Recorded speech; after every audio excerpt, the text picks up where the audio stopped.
Oke, halo semuanya. Sekarang di sini kita bakal ngebahas tentang red laws atau hukum laju. Tapi sebelum masuk ke persamaan-persamaan kimianya, kita bakal ngebahas dulu beberapa definisi yang bakal dipakai buat nentuin jenis reaksi yang bakal kita gunain. Yang pertama, di sini ada reaksi homogen. Jadi reaksi homogen itu adalah reaksi yang dia itu ngelibatin cuma satu fase aja.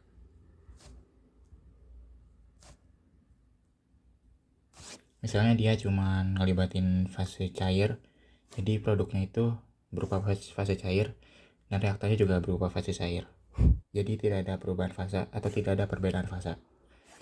Nah, kalau yang heterogen yaitu melibatkan lebih dari satu fase.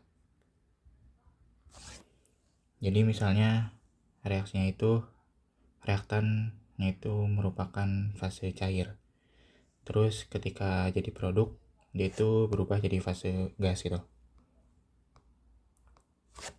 Selanjutnya ada reaksi irreversible.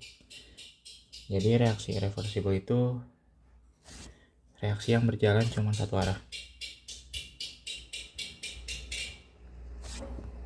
Jadi misal kita punya reaksi A tambah B menjadi C tambah D.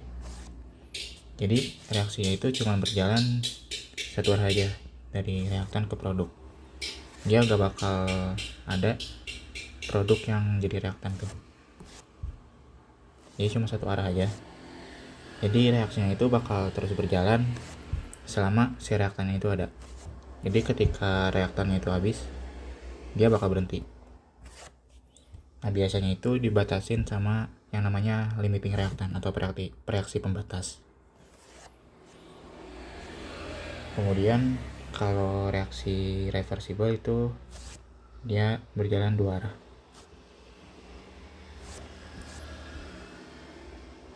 Contohnya kayak gini, A tambah B menjadi C tambah D.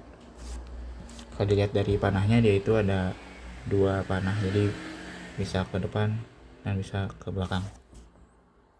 Nah, reaksinya itu bakal terus berjalan sampai dia mencapai kesetimbangan.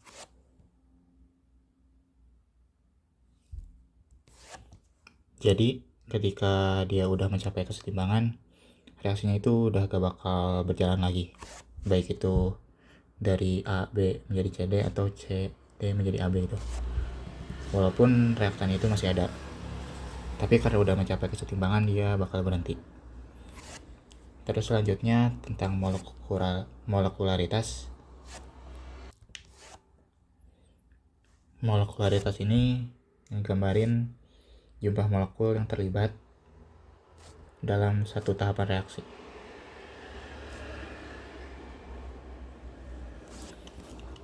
Di sini ada unimolekular, bimolekular, dan panmolekular.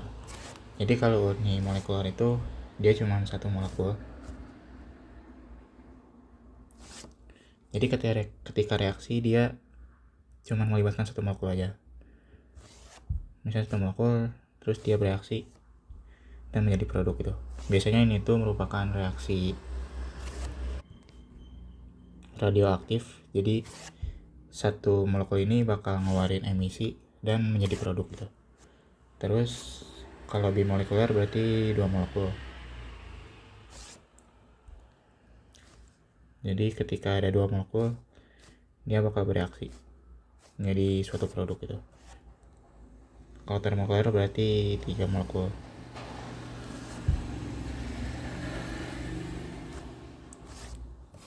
Biasanya yang bimolekular sama termolekular ini terjadi reaksinya itu karena tumbukan antar molekul yang satu dengan molekul yang lainnya. Kemudian di sini ada beberapa definisi tentang laju dalam reaksi kimia. Yang pertama ada relative rate atau laju relatif.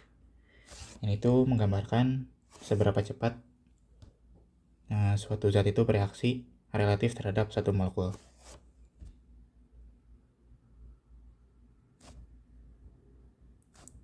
Seberapa cepat suatu zat bereaksi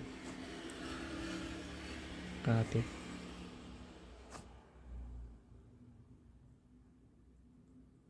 ini kan ada kata relatif. Jadi misalnya ada reaksi A tambah B sama C tambah D. Jadi kayak yang udah dipelajari sebelumnya, misalkan kita pilih basisnya itu adalah senyawa A. Jadi laju dari senyawa lain yaitu B, C, D itu bakal dinyatain relatif terhadap A. Jadi misalnya seberapa banyak senyawa B yang habis ketika senyawa A-nya habis itu, atau seberapa banyak senyawa C yang terbentuk ketika senyawa A-nya itu habis sekian. Kemudian yang selanjutnya ini adalah rate laws atau hukum laju. Ini tuh berupa persamaan yang menyatakan laju terhadap fungsi konsentrasi atau temperatur. Persamaan yang menyatakan laju sebagai fungsi konsentrasi atau temperatur. Nah, nantinya hukum laju ini bakal berbeda-beda tergantung dengan reaksinya. Terus selanjutnya ada net rate. Ini itu adalah jumlah laju reaksi dari semua reaksi yang melibatkan satu zat.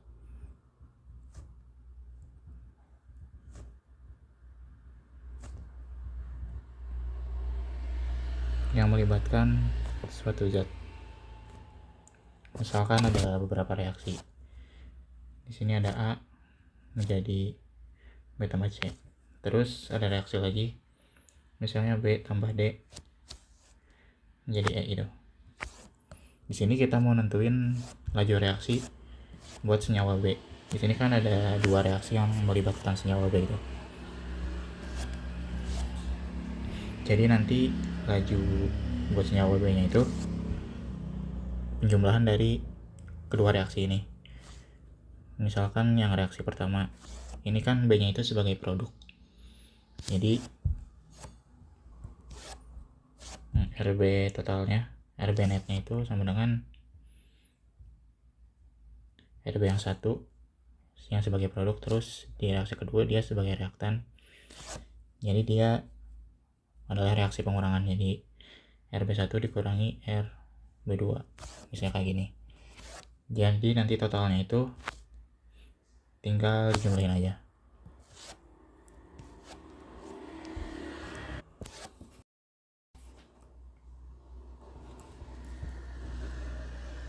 Oke, sekarang kita bakal ngebahas lebih jauh lagi tentang laju relatif. Jadi misalkan kita punya persamaan kayak gini. A ditambah B menjadi C ditambah D. Terus kita mau milih basisnya itu adalah senyawa A. Jadi kan kita bagi semua koefisiennya itu dengan basis koefisien dari basisnya. Jadinya A ditambah B per A kali B menjadi C per A kali C ditambah D per A kali D. Nah, dari sini kita bisa nentuin laju reaksi dari setiap senyawanya itu berdasarkan koefisiennya. Jadi misalkan tadi kan basisnya itu A. Jadi dalam suatu reaksi, katakan 1 mol A itu habis bereaksi. Nah, setiap 1 mol A habis ini, misalkan senyawa C itu terbentuk sebanyak C per A mol. Nah, dari sini kita bisa nentuin laju reaksi dari senyawa C relatif terhadap laju reaksi A. Jadi laju reaksi dari pembentukan senyawa C itu sama dengan C per A dikali laju penghabisan dari senyawa A. Atau bisa ditulis juga RC sama dengan C per A dikali minus RA. Nah, kenapa RA-nya itu minus? Karena di sini kita nyatakan laju reaksi A-nya itu sebagai laju penghabisan. Makanya dia minus. Terus minusnya bisa kita keluarin, jadinya minus C per A dikali RA. Jadi laju reaksi C-nya itu sama dengan minus C per A dari laju reaksi A. Nah, dari sini kita bisa juga nentuin laju reaksi dari senyawa D. Caranya itu sama. Jadi D per A dikali minus RA, jadinya minus D per A dari RA. Yang B juga kurang lebih sama. Tapi karena yang B itu sama-sama reaktan, jadi kita sama-sama pakai laju penghabisan. Jadinya minus RB sama dengan D per A dikali minus RA. Jadinya B per A dikali RA. Nah, dari sini kan udah dinyatakan semuanya itu sebagai RA. Di sini kita bisa dapat hubungan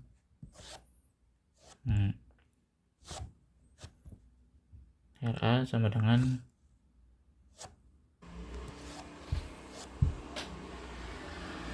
di sini A per B dikali RB sama dengan minus A per C dikali RC sama dengan minus A per D dikali RD. Kalau misalnya kita kali dengan minus 1 per A semuanya, di sini bakal menghasilin minus RA per A sama dengan minus RB per B sama dengan RC per C sama dengan RD per D.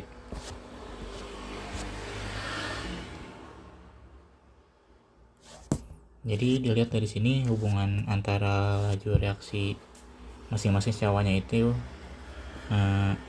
dihubungkan dengan koefisien dari persamaan reaksinya.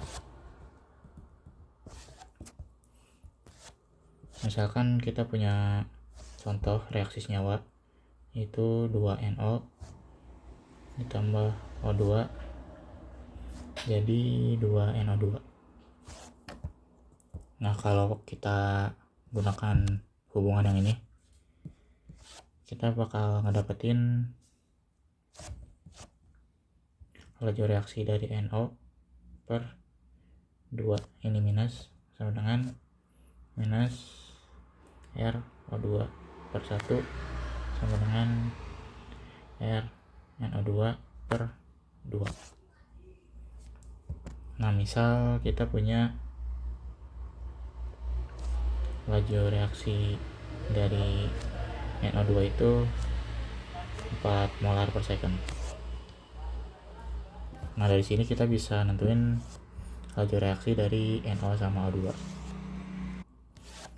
Berarti kan kita bisa pakai hubungan yang ini. Misal kita mau nyari RNO2 dulu. Jadi RNO per 2 sama dengan RNO2 per 2. Di sini jadinya RNO sama dengan minus 2 per 2 dikali RNO2 sama dengan minus 1 dikali 4 mol per second. Jadi minus 4 mol per second. Minus berarti dia itu penghabisan karena si NO ini merupakan reaktan. Terus sekarang kita cari RO2. Jadinya RO2 per 1 sama dengan RNO2 per 2. Di sini dapat RO2-nya sama dengan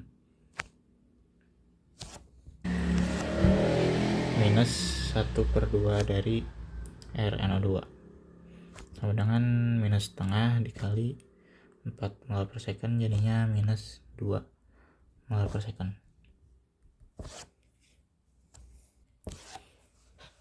buat laju relatif kayak gitu. Sekarang kita bakal masuk ke hukum laju.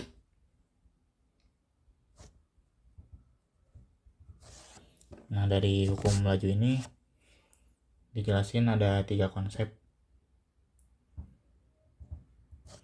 Konsep yang pertama itu adalah konsep dari hukum aksi massa atau law of mass action. Terus yang kedua itu tentang potensial energi.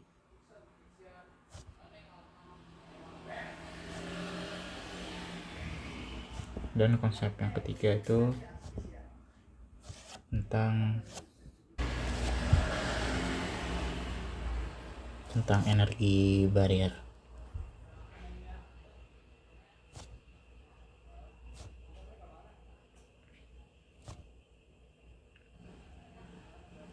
Nah, konsep satu ini dia berhubungan dengan konsentrasi.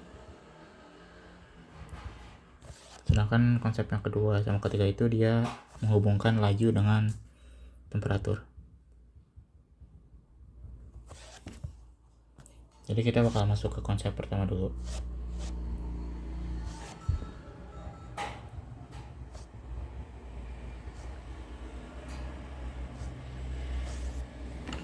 Nah, berdasarkan konsep pertama ini, ketika konsentrasi suatu senyawanya itu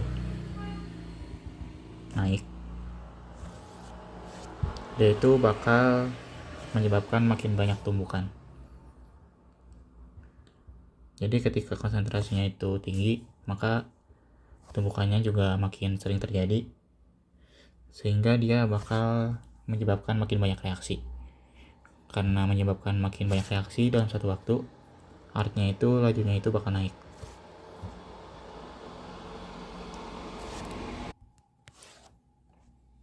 Nah, dari sini kita bakal bisa nentuin persamaan hukum laju dengan fungsi terhadap konsentrasi. Jadi menyatakan lajunya itu sebagai hukum laju, yaitu R sebagai fungsi dari konsentrasi.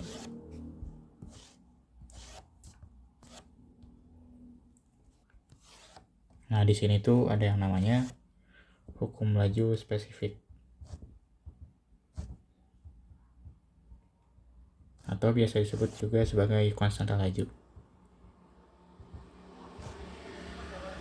Biasanya disimbolin sebagai K. Nah, nilai dari konstanta lajunya itu berbeda-beda tergantung dengan reaksinya.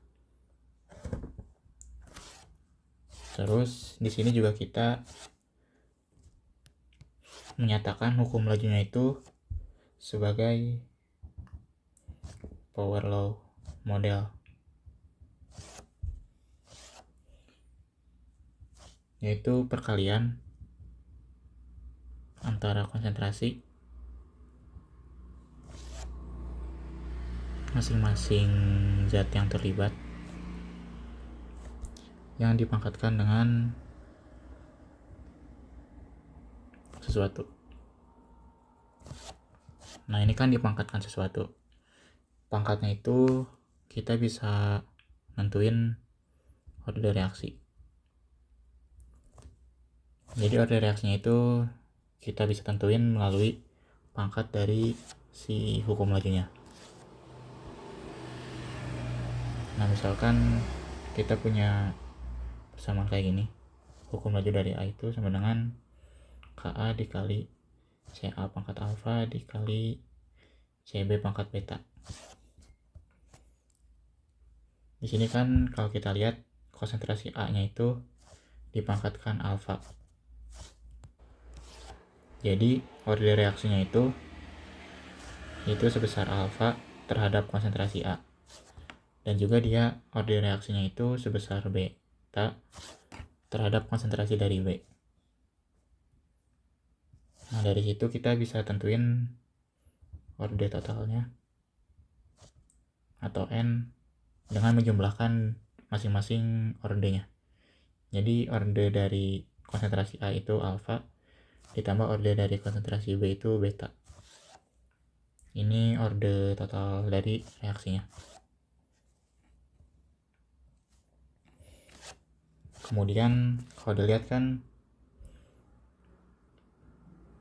di sini ada C, ada R, ada K. C itu kan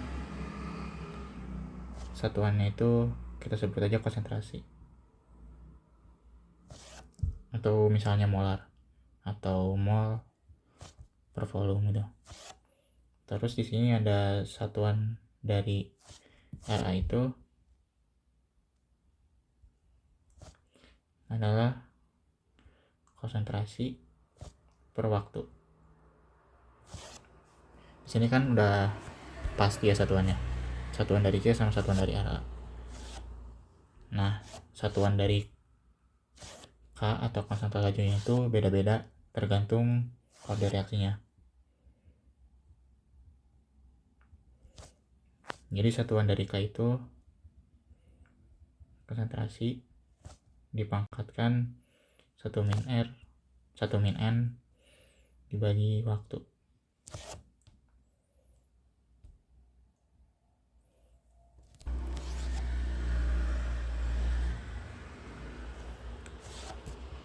Misalkan kita punya reaksi orde 0. Berarti kan N-nya itu sama dengan 0. Nah, dari sini kita bisa tentuin satuan dari K-nya itu konsentrasi. Atau misalkan kita pakai molar pangkat 1 min 0 per second misalnya, sama dengan molar per second atau mol per liter kali second.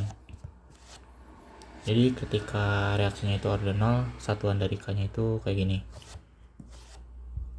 Terus misalkan kita punya orde 1, berarti kan N nya itu sama dengan 1. Jadi Ka nya sama dengan molar pangkat 1 min N itu 1 per S, sama dengan ini kan habis, jadinya 1 per S atau second pangkat min 1.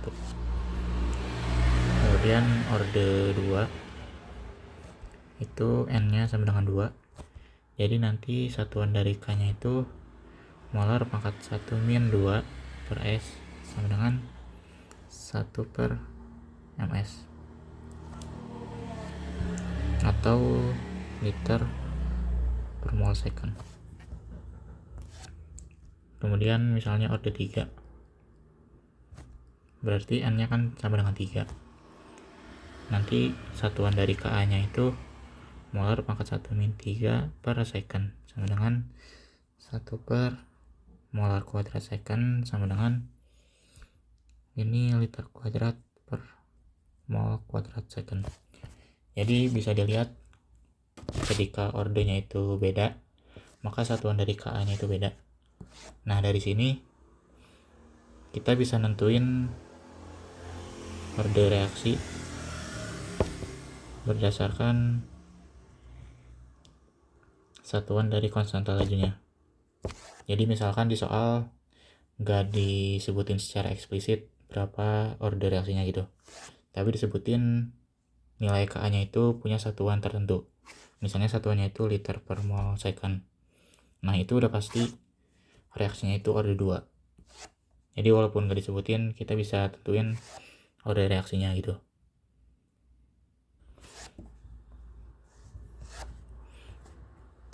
Nah, orde reaksi ini tuh didapatkan berdasarkan eksperimen. Jadi nilai dari ordenya itu bakal beda sama koefisiennya. Nah, beda kayak laju reaksi relatif yang nilainya itu ditentukan berdasarkan koefisiennya. Kalau orde ini nggak selalu ditentukan berdasarkan koefisiennya. Jadi bisa jadi beda tergantung dengan eksperimen. Jadi orde reaksi itu ditentukan berdasarkan hasil dari eksperimen.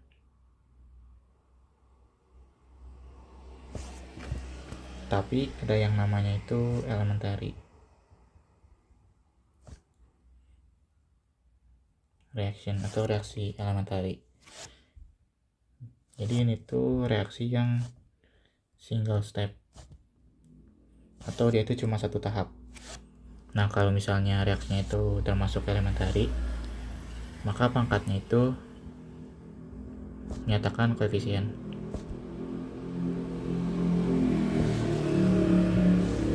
Di sini ada contoh, misalnya punya senyawa O radikal ditambah CH3OH menjadi CH3O radikal ditambah OH. Nah, ini tuh termasuk ke dalam reaksi elementary. Karena dia reaksi elementary, maka laju reaksinya itu atau hukum lajunya itu kita bisa tentuin berdasarkan koefisiennya. Jadi misalkan kita pilih basisnya itu O radikal. Jadi lajunya itu K dikali C O radikal, pangkatnya itu koefisien. Di sini kan pangkat 1. Berarti C O radikal pangkat 1 dikali C dari CH3OH. Terus di sini koefisien dari CH3OH itu 1 juga.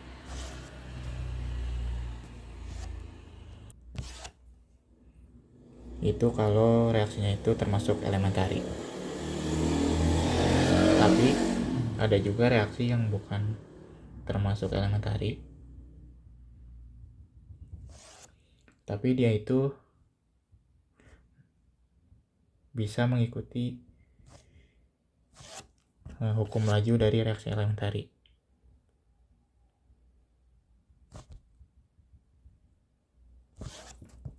Misalkan di sini punya reaksi 2NO ditambah O2 menjadi 2NO2. Berdasarkan eksperimen, laju reaksinya itu minus RNO sama dengan KNO dikali CNO2 kuadrat dikali CO2. Kalau dilihat kan ini sesuai sama koefisiennya. Di sini CNO itu pangkat 2. Terus koefisien dari NO itu 2. Terus CO2-nya itu pangkat 1. Koefisien dari O2-nya itu juga 1. Nah, ini sebenarnya bukan reaksi elementary, karena kalau misalkan kita jabarin mekanismenya, sebenarnya yang terjadi itu melibatkan 2 tahap reaksi. Jadi 2NO mengalami reaksi kesetimbangan jadi N2O2. Terus N2O2 ditambah O2 menjadi 2NO2. Ini kan bukan elementary karena dia bukan single step, tapi dia tetap bisa ngikutin hukum laju dari reaksi elementary. Tapi ingat bahwa gak semua reaksi itu mengikuti reaksi elementary. Jadi pada akhirnya laju reaksi itu ditentukan berdasarkan hasil percobaan. Selanjutnya kita bakal masuk ke hukum laju buat reaksi reversible atau reaksi kesetimbangan. Misalkan kita punya persamaan reaksi kayak gini, A ditambah B menjadi C ditambah D. Nah, ini kan reaksi kesetimbangan. Terus ketika setimbang, saat setimbang berarti kan laju reaksinya itu 0. Misalnya laju reaksi terhadap A itu 0, berarti kan saat setimbang dia udah nggak mengalami reaksi lagi, baik itu maju atau mundur. Karena dia gak ada reaksi, berarti dia ada suatu nilai yang menyatakan konsentrasi dari masing-masing senyawa ketika reaksi setimbang. Itu kan bakal konstan nilainya. Nah itu tuh bisa ditentuin sebagai konstanta, namanya itu Kc. Jadi Kc itu sama dengan konsentrasi produk ketika seimbang dibagi dengan konsentrasi reaktan ketika setimbang. Tapi jangan lupa dipangkatkan dengan koefisiennya. Jadi konsentrasi C ketika setimbang pangkat C dikali konsentrasi senyawa D ketika setimbang pangkat koefisien D per konsentrasi senyawa A ketika setimbang dipangkatkan koefisien A dikali konsentrasi dari senyawa B ketika setimbang dipangkatkan koefisien B. Pokoknya ini produk dibagi dengan reaktan.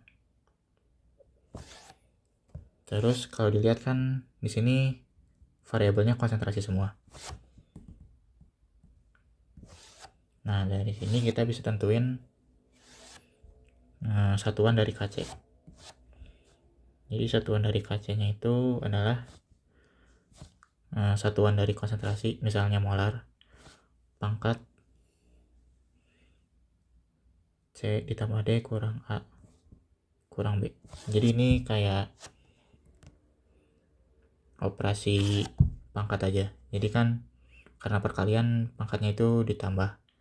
Terus ini pembagian berarti pangkatnya itu dikurang. Ini satuan buat konstanta Kc.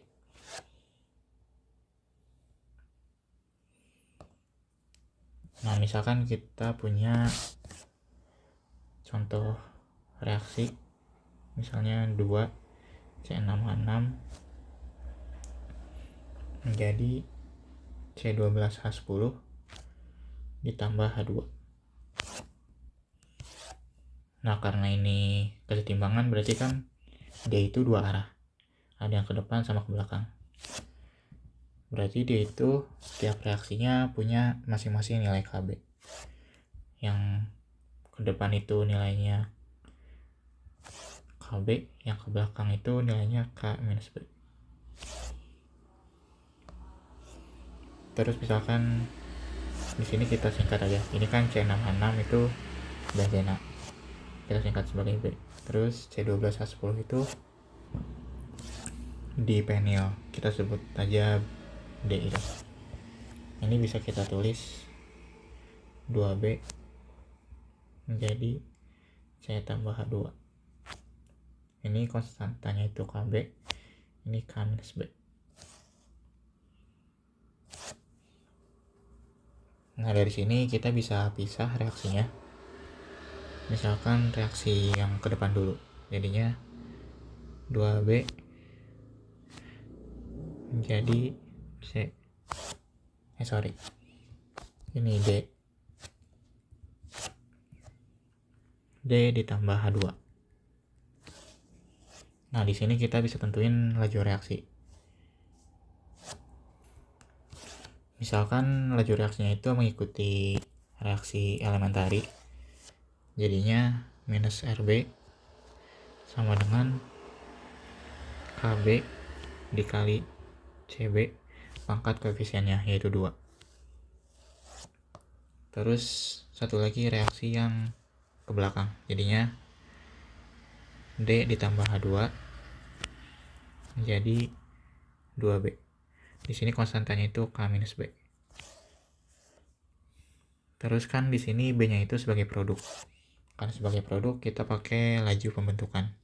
Jadinya positif, RB sama dengan K minus B dikali CD pangkat 1 CH2 pangkat 1.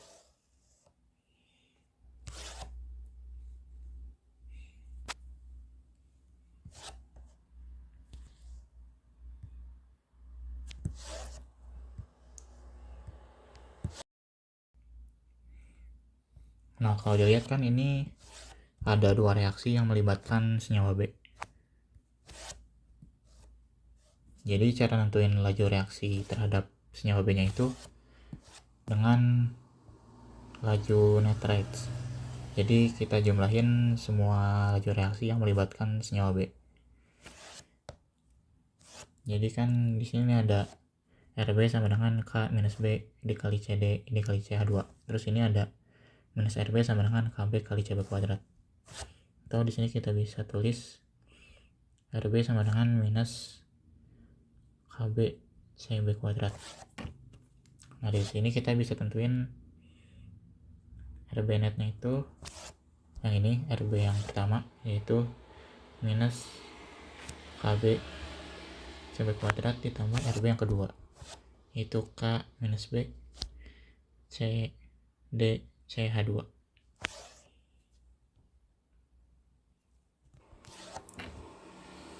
Terus misalkan kita mau nyatakan lajunya itu sebagai laju penghilangan, jadinya minus RB net sama dengan kita kali semua ruas dengan 1, hasilnya KB CB kuadrat dikurangi K minus B CD CH2.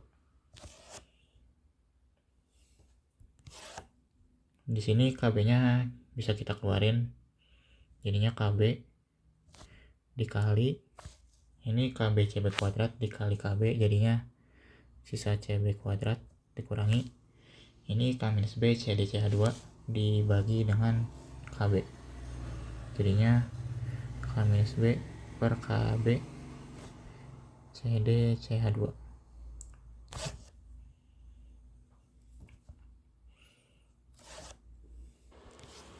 Nah, di sini kan ada variabel K minus B per KB. Nah, kita mau sederhanain K minus B per KB-nya itu dengan cara kita melihat keadaan setimbangnya. Jadi, ini kan reaksi kesetimbangan. Saat mencapai kondisi setimbang ini, berarti kan laju totalnya itu sama dengan 0.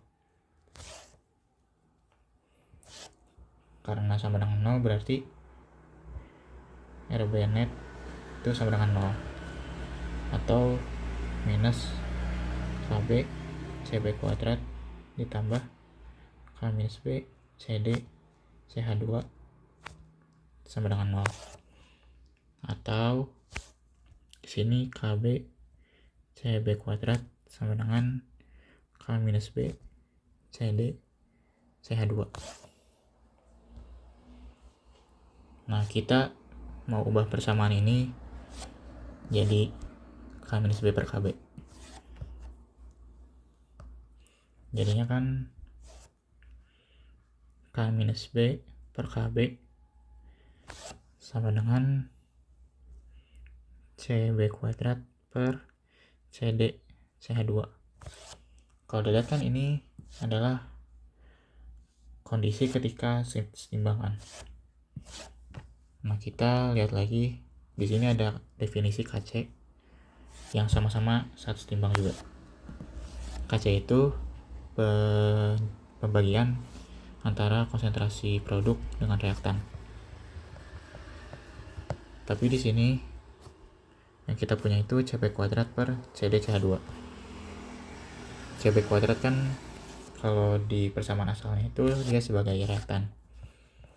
Jadi ini reaktan per produk. Karena KC itu produk per reaktan, berarti di sini kita bisa tulis sebagai 1 per KC.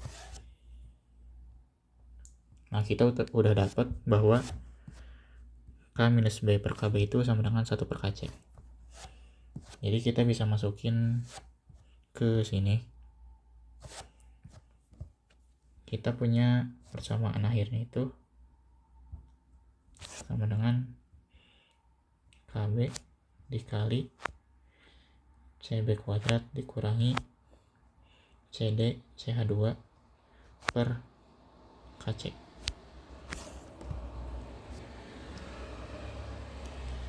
Jadi ini persamaan akhirnya buat reaksi kesetimbangan. Nah, kalau dilihat buat reaksi kesetimbangan itu punya polanya. Jadi misalkan kita punya reaksi A menjadi B. Nah, laju reaksi terhadap A-nya itu K dikali konsentrasi dari A dikurangi konsentrasi dari produk per KC. Jadi reaktan dikurangi produk per Kc.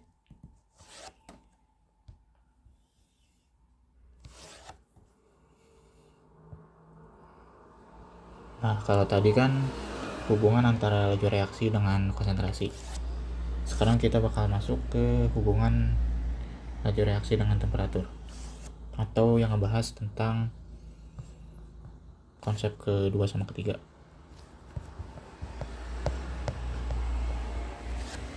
Jadi faktor yang mempengaruhi laju reaksi itu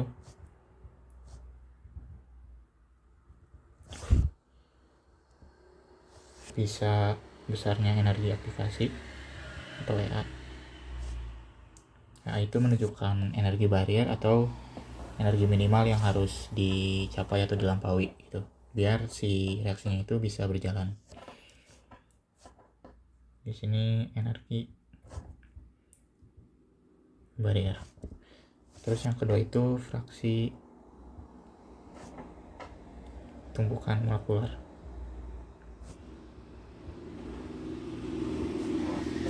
Nah, fraksi tumbukan molekular yang memiliki energi yang cukup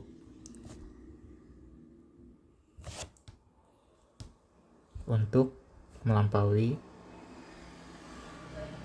si energi aktivasi atau energi barrier tersebut. Jadi ya misalnya si tumbukannya itu sering terjadi tumbukan itu, jadi konsentrasinya pekat. Karena konsentrasinya pekat berarti kan dia banyak terjadi tumbukan. Tapi kalau misalnya setiap tumbukannya itu gak punya energi yang cukup, jadi ya dia gak bakal terjadi reaksi walaupun banyak terjadi tumbukan. Nah, dari faktor ini kita bisa hubungin konstanta laju reaksi dengan temperatur itu dengan persamaan Arrhenius. Rumusnya itu Ka ini terhadap temperatur sama dengan A dikali E pangkat minus E per RT. A nya itu adalah faktor frekuensi,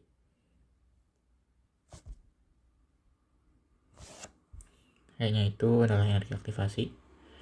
Ini satuannya joule per mol. Terus R nya itu konstanta gas.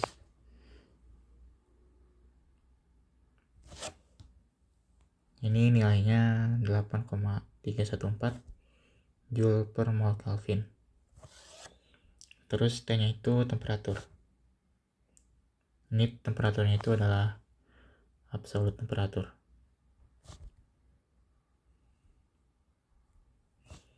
Satuannya itu Kelvin. Nah, kalau dibikin grafik, dia itu bakal jadi kayak gini. Sub X-nya itu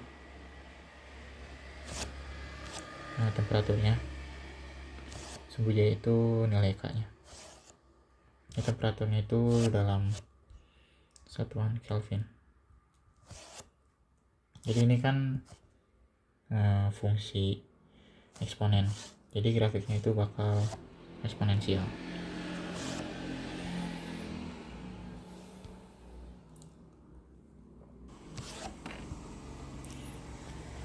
Nah, di sini kan ada energi aktivasi.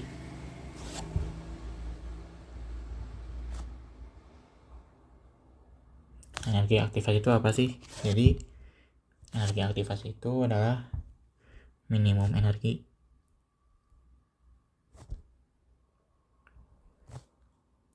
yang harus dicapai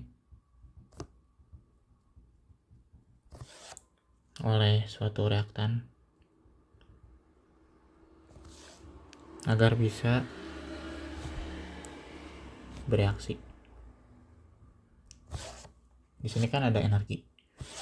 Energinya itu dari mana? Energinya itu datang dari energi kinetik ketika terjadi tumbukan.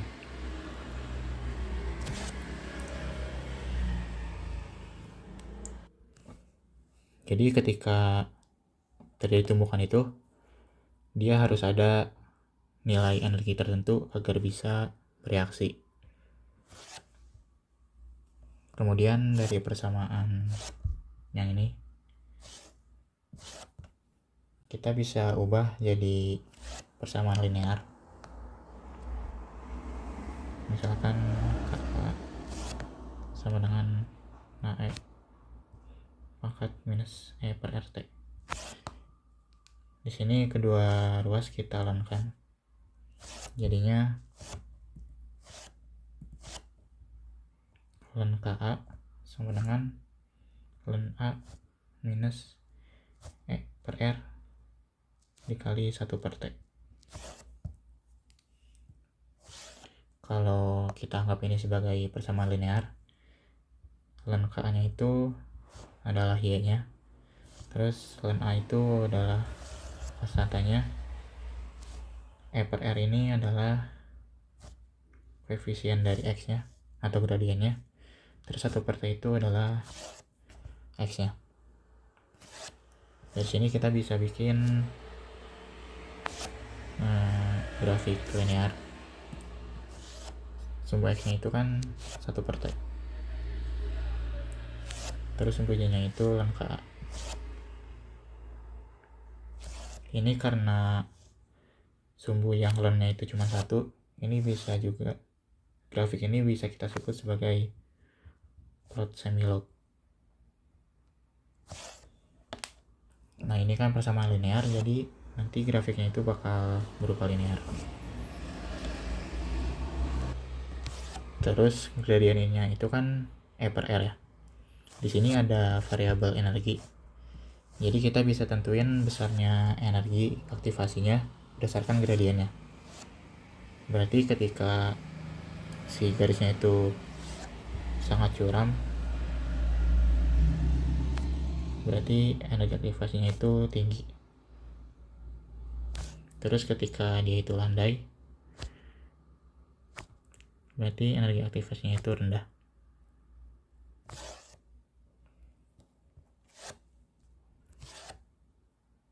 Buat gradiennya itu tadi minus E per R. Ini tuh slope-nya.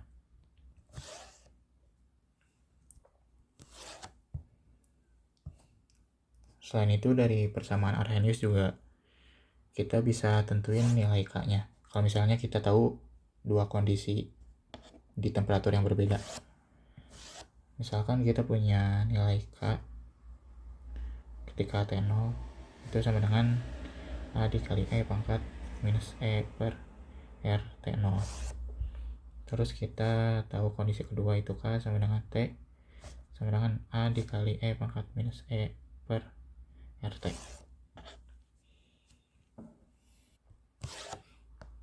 Dari sini kita bisa bandingkan nilai KT dengan KT0. Jadinya KT per KT0 sama dengan AE pangkat minus E per RT per AE pangkat minus E per RT0. Ini sama-sama A, jadi bisa kita coret. Jadi sisa E pangkat minus E per RT. Terus ini kan basisnya sama-sama E. Kalau misalkan kita ikutin aturan pangkat, kalau misalnya pembagian berarti pangkatnya itu dikurangi. Jadinya minus E per RT ditambah E per RT0. Dari sini kita bisa lenkan kedua ruas. Jadinya ln KT per KT0 terus ln E itu 1, sisa minus E per RT ditambah E per RT0, atau bisa kita sederhanain jadinya E per R 1 per T0 dikurangi 1 per T. Jadi dari sini kita bisa tentuin energi aktivasinya. kalau misalkan diketahui kondisi saat T0 dan juga saat T.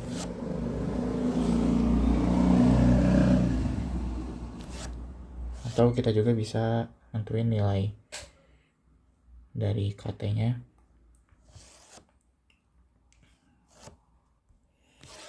Kalau misalkan si KT0-nya itu diketahui. Terus ini kan pembagian ln.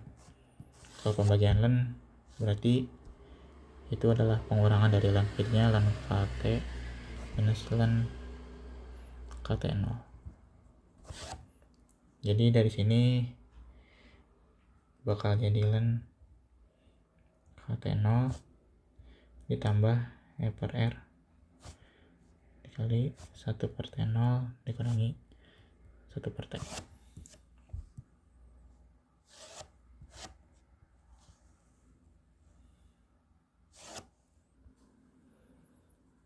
Oke, buat chapter ini paling segini dulu aja. Pokoknya yang penting dari laju reaksi itu adalah kalian bisa nentuin hukum lajunya dari persamaan reaksinya. Makasih buat yang udah nonton dari awal sampai akhir. Semoga materinya bisa dipahami.